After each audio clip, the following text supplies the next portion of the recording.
Hi Cancer, Sun, Moon and Rising. Welcome to your lunar eclipse reading. We are going to look at the astrology and also tarot over here. I will shuffle on screen while I discuss the astrology. We have this eclipse taking place on May 16th of 2022. It is happening in Scorpio where the moon will be, and since it's a full moon, the sun is going to be opposite the moon, and that is going to be your 5th and 11th house axis of Scorpio Taurus.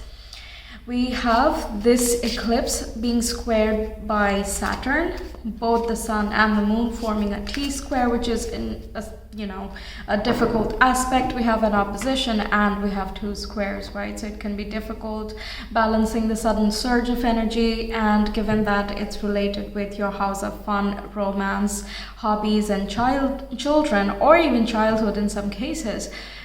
Your hopes, aspirations and dreams you establish, the future visions that you have, and also your psychological house.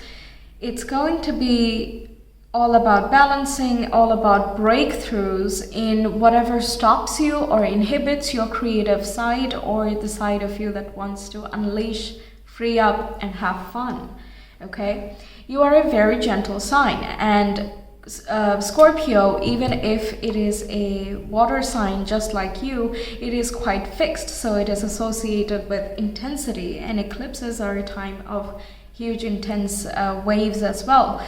Not necessary that the important events have to happen on that one day. If that was so, everyone's life would be so dynamic at the same time, right? But it can happen from that point on. A story starts to build, and because it's a time of full moon, we're talking about release over here. Okay, we are starting to release certain habits, certain inhibitions from whatever lets us to have fun or does not allow us to have fun. Okay, then we have Pluto in retrograde in your 7th house of partnerships, trining the sun, which is sun, the Mercury retrograde, as well as the North Node actually, in your 11th house of Taurus. So your friends and your partners can be especially helpful here. Your partner might, bring about new friends, or you might, come to some large social networks through your partnership, or form new connections and partnerships through your networks. So there's a lot of relationships, conversations perhaps, and just new connections, starting to show up in the horizons. But we need to keep in mind that we have Mercury retrograde and also Pluto retrograde. So a lot of these shifts and changes are going to be internal, or whatever happens externally is going to very clearly reflect on what's going on within. So some important changes within certain dynamics and friendships and partnerships that can be transformed around here. When we have Mercury retrograde in the 11th house of social networks, many times we reconnect with old friends, old colleagues, and we get back in touch with them. We try to see what's up in their life, and that can many times form a foundation for a renewed friendship. Right, so there's quite a bit to look forward to here, and trines are a positive aspect, and we do have the Three of Wands already coming up, and that is the card for new opportunities, new news. You're expecting some news to come your way, something of that nature. Okay, what shall I shuffle next? And we also have Neptune and Mars in Pisces, trining your moon in Scorpio. So Neptune rules Pisces, it's very happy over there, and that being in your 9th house can be about your belief system, your philosophical views, the way you connect with religion and spirituality. How do you relate with the universe and the collective, right? So there can be a lot of insights that come your way and kind of gives you new creative downloads. You want to channel in a different way here, and because Mars is over there, it is kind of fueling the message along. It is allowing the unclear words, or rather unclear feelings of the Neptunian waters, the Piscean waters, into something that is more coherent for you. So there can be a direct message channeling that happens if you are involved in meditation, if you need certain insights from your inner guides, your spirit guides, and that can come through here as well. And that can really give you some new ideas about how you can unlock your own childhood. How can you make your life more about play and fun, and driving more towards the hopes, dreams, and aspirations that you have for yourself. When we have Saturn squaring the nodes here, South Node and the North Node, it is all about karmic breakthrough. So anything that keeps you stuck here will be brought to your attention. And if you're already knowledgeable of that, if you already are aware of it, then there can be some new solutions or some new areas that you had not looked at before that comes to your attention. And on the flip side, it can also be that because you're trying to work on things, you get new teachers or new material that helps you break out of existing patterns and move into something that is more productive for your soul evolution. Okay, quite a lot happening here, much more dynamic chart-wise, I would say, from the solar eclipse we had on April 30th. And that is also going to be playing a huge role in all of May, I would say. But yeah, that was a new moon, so new opportunities were coming during that time. And this lunar eclipse is a full moon, so certain things need to be completed, brought to attention, healed, and released. Okay. Oh, we have this card already. Feed your artist. Yes, that's the whole creative ideas with, you know, Scorpio being in your 5th house. There can be a lot of shifts and changes that you go throughout life, where you change the way that you express. When you were a child, you used to do something else, but as you grew up, your hobbies have completely turned, or the way that you have fun can be quite intense, so you'd like to do more focused things in order to, you know, release some pressure or bring yourself into clarity and things of that nature. And when we have Pluto retrograde playing in this whole vibe here, which rules Scorpio, there can again be these new ideas that come from within you. Okay, a lot of insights can come from through you. Okay, what else do we have? Yes, we have the new moon begin, so definitely check out the solar eclipse video I have made already. It'll be on my channel, but I will also link it down in the description box. That is going to play a big role in this month, so it's important. Oh wow, we have the new moon and the full moon, so quite organized already. I'm excited to see your tarot now. We already saw the 3 of Wands. We have the 8 of Cups as well, which is moving on from old emotional attachments, things that are not serving you, any addictions. Again, any sort of harmful attachments that you have to anything or anyone, something that fuels your emotional need. Moving on from that, letting one phase die and move on to something clearer, or you know, there is an inner knowing that it is time to move on and move forward towards something much brighter, because the 3 of Wands is about, you know, you have that hopeful beginning.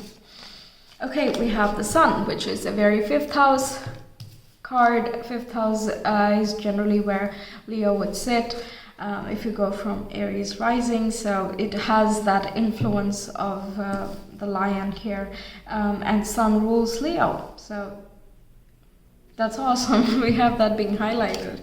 Okay, we have Elder of Cups, which is King of Cups, very heavy water elements, so Cancer, Pisces, and Scorpio. All 3 of them are engaged in this because that is your rising, right? There can be a lot of emotions that are in this, and already it's like a time of the full moon, and you know, full moons are a time of intense emotions. Wow. Speaking of, we have Ace of Cups, which is overflowing emotions, overflowing love, unconditional love, so much support from the universe. You're kind of all up in your feels a little bit in this full moon. So, yeah, you know, keep a pack of tissues, or you know, I don't know, yeah, okay, do something comforting, nurture yourself around this time. It's very important, because we have this coming up, this unconditional love, and it's kind of very spiritual as well.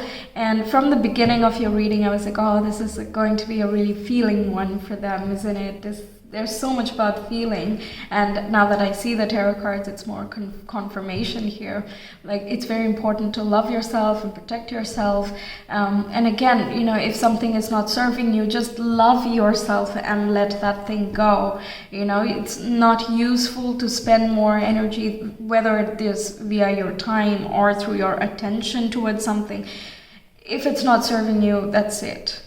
You know, that's it. Just choose yourself. I feel like these 3 cards over here saying choose yourself, establish your sanctuary, I'm hearing, and move towards it. You know, have that clear vision of where you need to be headed. There is a rethinking, reorganizing of where you put your focus. Yeah, okay. And we have the Emperor here as well. So Sun and the Emperor, a lot about success, empowerment, and stepping into your own self. If you have your own business, then this can be that, you know, you have new creative ideas flowing, and that's really inspiring you, and you want to follow through with the ideas you get. This is about follow through as well. The 3 of Wands, you have so much inspiration that you kind of inevitably leave behind the doubts. And you move towards the sun, you move towards light, greater love and happiness and establishment within your work. Yeah, it can also be talking about express your creative and artistic talents, because we did see, you know, feed your artist over here, right? More expression, like kind of channel these different surges that are coming to you from this eclipse here.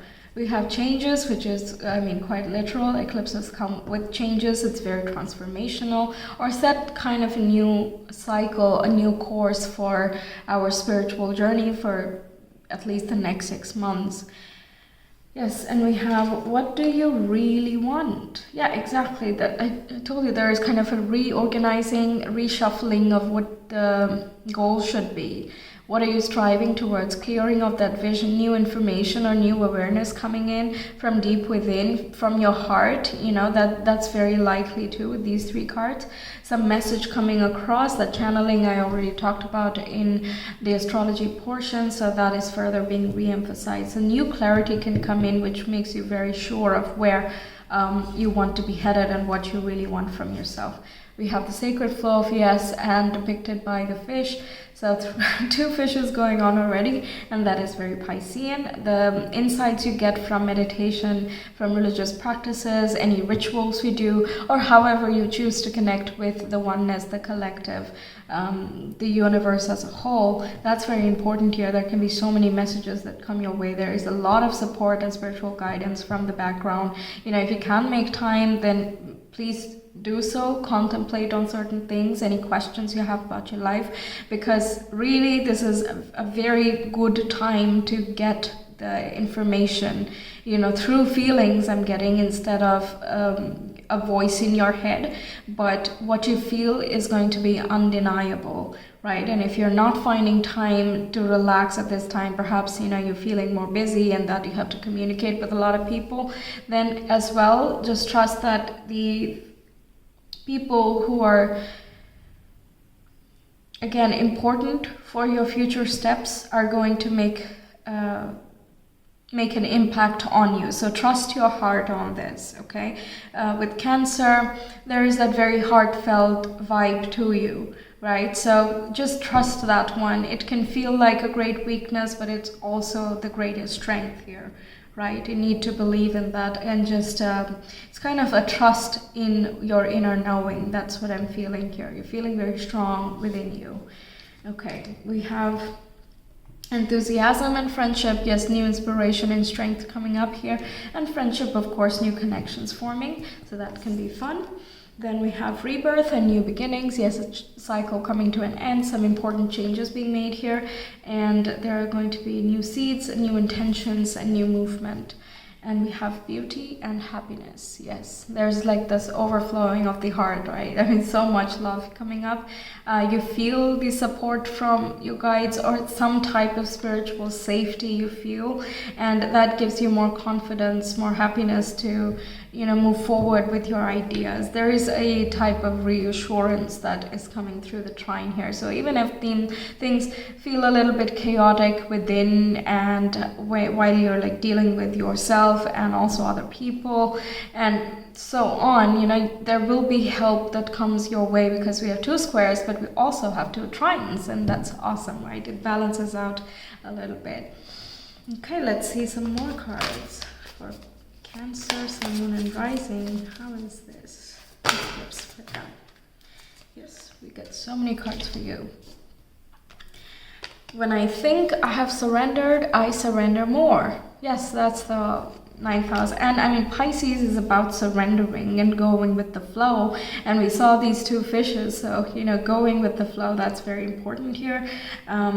I feel like you won't resist around this time. It can just be an internal situation, and you kind of are thinking to yourself or trying to determine for yourself, what do you want? Where do you want to go? And what do you want to do? You know, what is the vision? Am I doing what I want to do? And how can I do more of what I want to do? You know, how can I express myself better to my friends, to my partner, and so on, you know? So just going with that thought process, going with the flow and seeing how things unfold is in itself going to deliver on your wishes.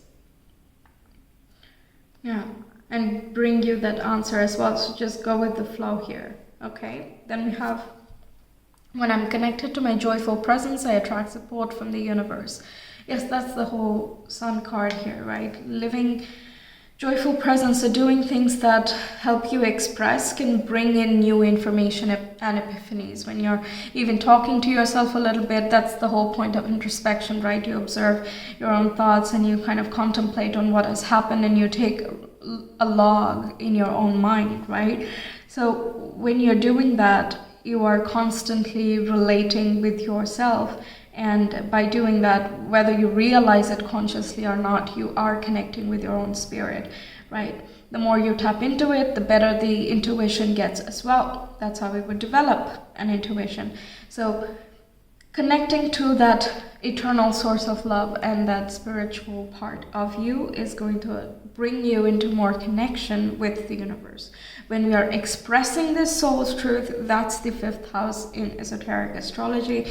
And the soul's expression would be related with Leo and the sun, where you're putting it out there. You're not being afraid. You are trusting, and you're very confident in what you are delivering. Right? So if you have something that you want to do, it's about just doing it, not overthinking it anymore, and just leaving it to the process, leaving it to the universe, just doing what you enjoy. And the support will come from the universe as epiphanies and downloads, or from, you know, people that are sent your way, from partners and the right clients that are sent your way. So just trust the process.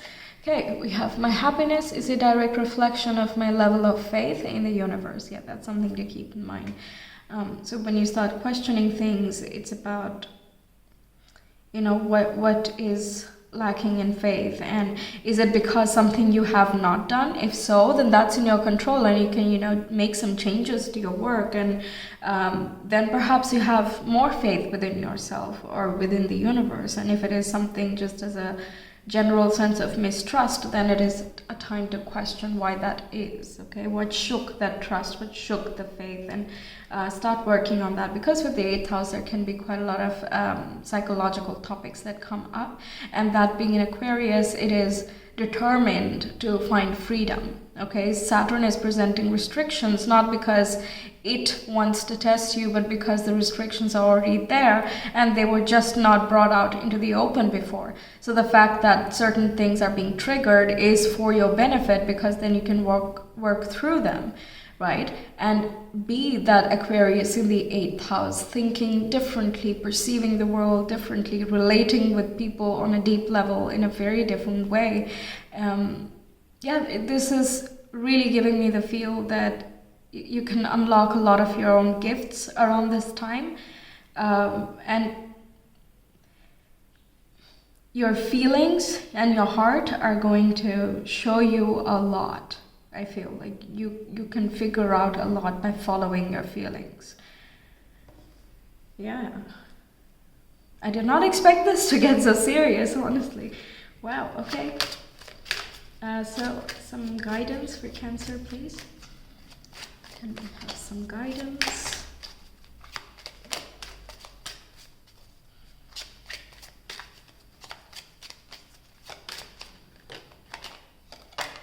Okay. We'll take. Okay, so we got 4 cards. First one, embrace the power of dance and movement to access your highest guidance. Yes, this, wow.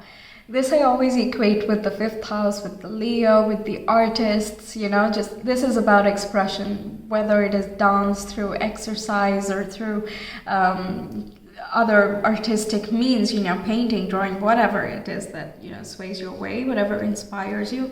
It's just embrace that power of expression and move forward, and you will access your highest guidance as you keep doing that. It's about getting in that groove. Okay, then we have hold the highest vision for your life. You now possess the ability to move past any hurdles. Yes, that's the focusing on what do you aspire to be? What do you want to create? What do you want to mean for the collective? What is your message to the world? We have Bluebird. You are being gifted with blessings of happiness and peace. Yes, definitely. There's that love and support we were discussing earlier. And we have Parrot. Let go of others' thoughts and opinions. It is time to embrace who you really are. See, you're unlocking so much of yourself. It's not that these gifts are just given to you. You're unlocking it. You have it already. Okay? Is when you shun it. That's why, you know, 8th house, I was telling you, that psychological work, and it has a lot of our shadowy instincts, like, oh no, I'm afraid of that, oh no, I'm insecure about that. Yes, there are a lot of things, but there are also the treasures, the true essence of us that is also locked away, because with the good, you know, bad has been associated. It's not that things were inherently bad, or yeah, it's just some circumstances made certain things a different way than it would have if there was, you know, nothing shadowy at all. So by Saturn being there, there is more push towards uncovering and dealing with, instead of leaving it where it is, you know, hidden away. Yes. So it's more about becoming you and expressing you, and forming new friendships and partnerships, forming new connections through that means. Okay, that's what I have for you, Cancer. Thank you so much for being here. I really hope this gave you a lot of insights. Let me know your thoughts in the comments, and if you want a personal reading, you can connect with me through Etsy. The link is in the description box in the comment below. There is a limited coupon code running for your zodiac sign. You can grab that from the description as well. And I hope to see you again in some of my other readings. Until next time, take care. Bye.